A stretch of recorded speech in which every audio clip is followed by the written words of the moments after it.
नमस्कार स्टूडेंट्स, चलिए आज का नया टॉपिक पढ़ते हैं। क्या है कि हम पिछले क्लास में फैराडे के प्रयोग के बारे में पढ़े।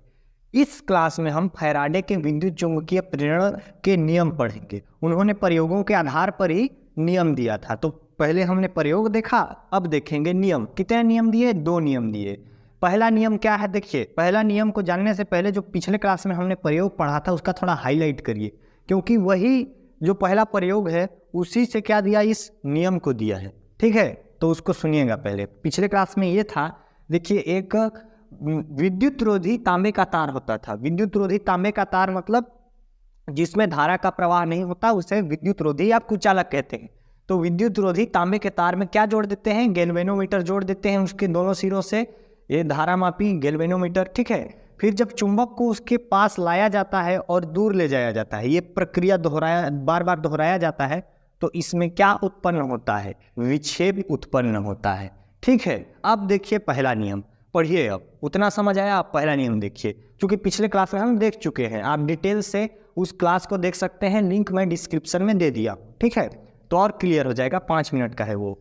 देखिए, अब जब किसी परिपथ में बद्ध चुंबकीय फ्लक्स में परिवर्तन किया जाता है, मतलब बद्ध चुंबकीय फ्लक्स, चुंबक है ये, तो इसमें बद्ध चुंबकीय फ्लक्स होगा। परिवर्तन किया जाता है मतलब इसको बार बार इसके निकट लाया जाता है और फिर दूर ले जाया जाता है।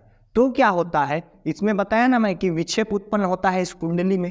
तो देखिए क्या बोल रहा है, विद्युत चुंबकीय फ्लक्स में, बद्ध चुंबकीय फ्लक्स में परिवर्तन किया जाता है तो उस परिपथ में एक विद्युत वाहक बल प्रेरित हो जाता है। समझ आया? इसको जब निकट लाते हैं तो क्या होता है? विक्षेप उत्पन्न होता है। तो जब निकट लाए, यानी कि निकट लाए या फिर दूर ले गए, यानी कि इसके बद्ध चुंबकीय फ्लक्स में परिवर्तन कर रहे हैं। निकट लाएंगे तो अलग बद्ध चुंबकीय फ्लक्स, दूर ले जाएंगे तो अलग बद्ध चुंबकीय फ्लक्स लगेगा। तो इसमें क्या प्रेरित होने लगेगा? विद्युत वाहक बल। और एक चीज बताया था कि क्या होता है, इसको पास लाने से विक्षेप उत्पन्न होता है और दूर ले जाने से विक्षेप उत्पन्न होता है। विक्षेप मतलब जो उत्पन्न हो रहा है प्रेरित विद्युत वाहक बल, उसी को कहा जा रहा है। और जब इसको स्थिर कर दिया जाता है तो क्या हो जाता है? विक्षेप शून्य हो जाता है। मतलब ये गति करता रहे चुंबक या फिर कुंडली, दोनों में से एक गति करता रहे या फिर दोनों गति करते रहें, बार बार पास या दूर ले जाया जाए, स्थिर रहेगा। स्थिर कर दिया जाए तो कोई प्रेरित विद्युत वाहक बल उसमें नहीं होगा, कोई विक्षेप उत्पन्न नहीं होगा। उसी चीज को आगे लिखा है कि इसका अस्तित्व उस समय तक रहता है जब तक कि चुंबकीय फ्लक्स में परिवर्तन होता रहे। पास ले जाएं, दूर या फिर दूर ले जाएं, तो वही मतलब पास ले जाना या दूर ले जाना मतलब चुंबकीय फ्लक्स में परिवर्तन करना। जब पास लेते हैं तो अलग चुंबकीय फ्लक्स और दूर ले जाते हैं तो अलग चुंबकीय फ्लक्स। एक बार और समझिएगा, फिर ये पहला प्रयोग खत्म। यही था, इतना ही था, कोई बहुत ज्यादा था नहीं। देखिए एक बार अब ध्यान से सुनिएगा। जब किसी परिपथ से बद्ध चुंबकीय फ्लक्स, ये परिपथ है, ये कुंडली क्या है? परिपथ है, से बद्ध चुंबकीय फ्लक्स, ये चुंबक है, इसमें बद्ध चुंबकीय फ्लक्स होगा, में परिवर्तन किया जाता है। परिवर्तन किया जाता है मतलब इसको पास लाया जाता है और दूर ले जाया जाता है। तो इसमें बद्ध चुंबकीय फ्लक्स में क्या होता है? परिवर्तन होता है। तो इसमें क्या प्रेरित होने लगता है? कुंडली में विद्युत वाहक बल प्रेरित होने लगता है और इसका अस्तित्व तब तक रहता है कि इससे बद्ध चुंबकीय फ्लक्स में परिवर्तन होता रहे। मतलब इसको पास ले जाया जाएगा या दूर ले जाया जाएगा, ये प्रक्रिया बार बार दोहराया जाता रहेगा, तो ही इसमें विक्षेप उत्पन्न होगा। मतलब इसमें विद्युत वाहक बल प्रेरित होगा, है ना। अगर इसको स्थिर कर दें तो कोई विद्युत वाहक बल प्रेरित नहीं होगा। यही था पहला नियम, बहुत इजी और आसान था। ये नोट करिए। फिर देखते हैं दूसरा नियम, वो भी 2-4 मिनट का है, खत्म हो जाएगा। ठीक है, चलिए अगला देखते हैं। ये नोट करिए पहले। चलिए दूसरा नियम देखते हैं। तो दूसरा नियम जानने से पहले पहला नियम का हाईलाइट करिए। क्या होता है पहला नियम? जब हम किसी परिपथ से बद्ध चुंबकीय फ्लक्स में परिवर्तन करते हैं, मतलब कि चुंबक को या तो पास लाते हैं या दूर ले जाते हैं, तो उसके बद्ध चुंबकीय फ्लक्स में परिवर्तन होता है। ठीक है, तो जब हम किसी परिपथ के बद्ध चुंबकीय फ्लक्स में परिवर्तन करते हैं तो इसमें परिपथ में विद्युत वाहक बल प्रेरित होने लगता है। समझ आया? अब देखिए दूसरा नियम। और यह जो प्रेरित विद्युत वाहक बल है, प्रेरित विद्युत वाहक बल चुंबकीय फ्लक्स में परिवर्तन की दर के अनुक्रमानुपाती होता है।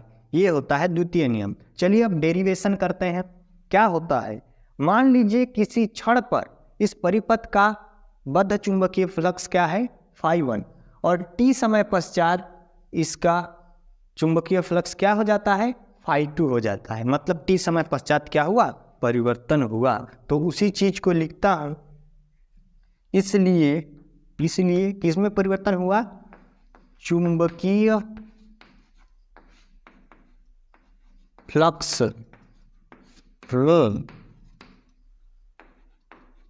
परिवर्तन की दर। ठीक है, चुंबकीय फ्लक्स में परिवर्तन की दर क्या हो जाएगा, देखिए φ2 माइनस φ1 अपॉन t।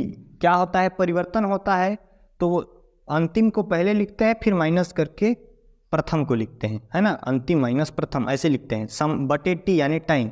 मतलब परिवर्तन की दर, मतलब परिवर्तन होने में कितना समय लग रहा है, इसलिए φ2 माइनस φ1 बटे टी। समझ आया, चुंबकीय फ्लक्स में परिवर्तन की दर। अब आगे लिखता हूं, ध्यान से सुनिएगा, देखिएगा क्या होता है। लेकिन किंतु लिखिएगा, किंतु फैराडे के द्वितीय नियम से, फैराडे के विद्युत चुंबकीय प्रेरण से संबंधित द्वितीय नियम से, फैराडे का द्वितीय नियम क्या है, ये जो चुंबकीय ये क्या है, चुंबकीय फ्लक्स में परिवर्तन है, क्या है, φ2 माइनस φ1 अपॉन टी है। चुंबकीय फ्लक्स में परिवर्तन की जो दर है विद्युत वाहक बल के अनुक्रमानुपाती होता है। आइए पढ़िए, जो प्रेरित विद्युत वाहक बल है चुंबकीय फ्लक्स में परिवर्तन के दर के अनुक्रमानुपाती होता है। ठीक है, तो प्रेरित विद्युत वाहक बल क्या हो जाएगा, एप्साइला, है ना, चुंबकीय फ्लक्स में परिवर्तन के दर के अनुक्रमानुपाती होता है। आया समझ, ठीक है, अनुक्रमानुपाती का चिन्ह। अब जब अनुक्रमानुपाती हटाएंगे तो यहाँ एक नियतांक लग जाएगा, कि क्या है, एक नियतांक है, एक कांस्टेंट है। ठीक है, φ2 माइनस φ1 अपॉन क्या हो जाएगा, t। और यहाँ पर लगाइए आप माइनस। माइनस क्यों, क्योंकि जो होता है प्रेरित विद्युत वाहक बल चुंबकीय फ्लक्स के विपरीत दिशा में लगता है, यानी कि चुंबकीय फ्लक्स में परिवर्तन का विरोध करता है। कौन, प्रेरित विद्युत वाहक बल। समझ आया। अब क्या लिखिए, यहाँ पर कोष्टक करिए और लिखिए SI पद्धति में, चूंकि SI पद्धति में K इज इक्वल टू क्या होता है, 1 होता है। ठीक है, तब क्या हो जाएगा, देखिए जब इसका वैल्यू क्या हो गया, SI पद्धति में 1 हो गया, तब क्या हो जाएगा, एप्साइला इज इक्वल टू, ये 1 हो गया तो 1 से गुणा होगा तो उतना ही आएगा, कितना आएगा, φ2 माइनस φ1 अपॉन टी। और ये माइनस है तो माइनस लगेगा। इतना समझ आया आपको। देखते हैं आगे, चलिए क्या है मिटाने का, चलिए मिटाता हूँ, आप उतना नोट करिए, इसके बाद आगे देखते हैं। ठीक, इतना समझ आया। अब आगे देखिए क्या होता है इसके बाद। अगर इधर लिखता हूँ, इसको मिटा रहा, इसको मिटाता, ठीक है, आप नोट कर लीजिए स्क्रीनशॉट करके।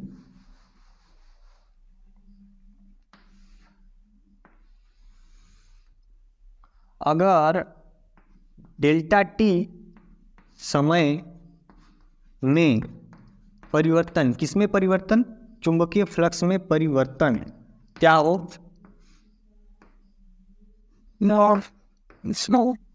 डेल्टा फाई हो। डेल्टा टी समय में परिवर्तन क्या हो चुंबकीय फ्लक्स में, डेल फाई हो तो। ठीक है, इसको कैसे लिख सकते हैं, इसको लिख सकते हैं epsilon is equal to del phi upon del T. समझ आया। इसी को ऐसे लिख सकते हैं, ऊपर में लिख दीजिएगा डेल्टा टी समय में परिवर्तन किसमें, चुंबकीय फ्लक्स में, डेल फाई हो तो epsilon is equal to del phi upon del T.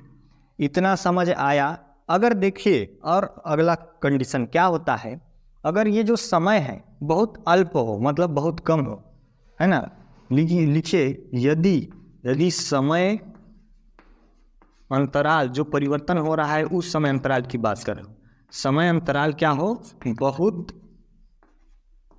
अल्प हो या फिर कम हो। ठीक है, अल्प हो तो, अल्प हो मतलब समय बहुत अल्प, बहुत कम कितना हो सकता है, 0। समय ऋणात्मक तो हो नहीं सकता, तो बहुत कम हो, यानी कि delta t tends to zero, tends to मतलब जीरो की ओर अग्रसर हो रहा है, मतलब कि इसका मान क्या है, बहुत कम हो, तो तब की बात कर रहा हूँ। ठीक है, इतना समझ आया?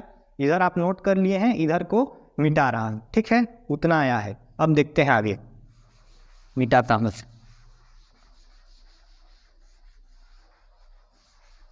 देखिए उसके बाद यहाँ अब देखिए समय जीरो की ओर अग्रसर हो रहा है, तो एप्सिलॉन इज इक्वल टू क्या हो जाएगा, लिमिट। क्या लगाइए, लिमिट। ये लिमिट क्यों लिख रहा हूँ, मतलब ये लिमिट बता रहा है डेल्टा टी का, कि ये किधर अग्रसर हो रहा है, जीरो की ओर अग्रसर हो रहा है। समझ आ गया? ये हो गया। क्या था इसका वैल्यू एप्सिलॉन का, उसी को फिर लिख दीजिए, del phi upon del t, है ना। तो यहाँ लिमिट क्यों लगाए, इसका वैल्यू बताने के लिए कि जो डेल्टा टी है वो जीरो की ओर अग्रसर हो रहा है। समझ आया कि नहीं आया? और देखिए आगे क्या होगा, इसको हम ऐसे भी लिख सकते हैं, ये लिमिट टूमिट को हटाएंगे तो इसको लिख सकते हैं, क्या था यहाँ पर माइनस का चिन्ह था, यहाँ माइनस आप लगा लीजिएगा। ठीक है, ये माइनस था, यहाँ माइनस लगेगा, और यहाँ भी क्या लगेगा, माइनस लगेगा, यहाँ लगा लीजिए आप माइनस। समझ आया? अब देखिए आगे, ये जो एप्सिलॉन का वैल्यू है इसको हम क्या लिख सकते हैं, इस लिमिट टूमिट को हटाएंगे, शॉर्ट फॉर्म में कैसे लिख सकते हैं, d phi upon d t, और यहाँ क्या है, माइनस। समझ आ गया? इसी वैल्यू को ऐसा आप लिख सकते हैं, यही वैल्यू है। ठीक है, लिमिट को हटा दिया और ये डेल्टा डेल्टा रहेगा, डी डी लग गया। समझ आया?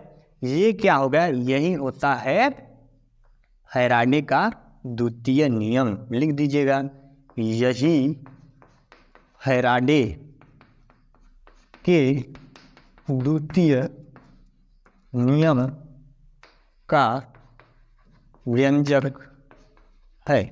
तो आपको फुल मार्क्स मिल जाएगा। इतना ही था, बहुत इजी था, आसान था, दोनों नियम तुरंत खत्म हो गया। ठीक है, और मिलते हैं अब अगले क्लास में। जिस भी टॉपिक का वीडियो चाहिए कमेंट करिएगा।